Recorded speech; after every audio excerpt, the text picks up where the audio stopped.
అన్నం తెంచండి, కూరది ఇదేంది రైస్ అది కూడా. కానీ వీళ్ళందరూ మంచి పని చేసింది స్వామి, గౌగవ కోసి సంతోషం వేసింది, చాలా సంతోషం వేసింది.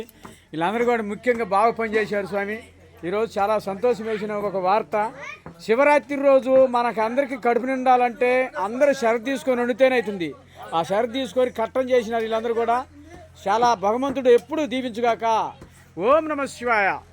శివరాత్రి రోజు వీళ్ళందరికీ దీవెనగాక.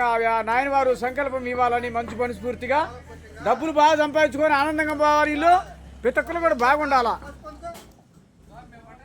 ఓం నమ శివాయ, ఓం నమ శివాయ, ఓం నమ శివాయ, ఓం నమ శివాయ. 3 సార్లు ఓం నమ శివాయ, ఓం నమ శివాయ, ఓం నమ శివాయ, ఓం నమ శివాయ.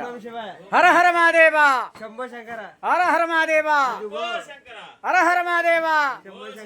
శివరాత్రి రోజు మంచి దీవెన, బ్రహ్మ దీవెన. ఈ దీవెన ఎప్పుడు మళ్ళీ సంవత్సరం దాకా మనం ఆల్సి ఆనందంగా డబ్బు సంపాదించుకొని ఎప్పుడు కూడా 10 మంది పెట్టే విధానం ఉండాలా. ఎప్పుడు కూడా శంభో శంకర. రూపాయి పెడితే 2 రూపాయలు వస్తాయి.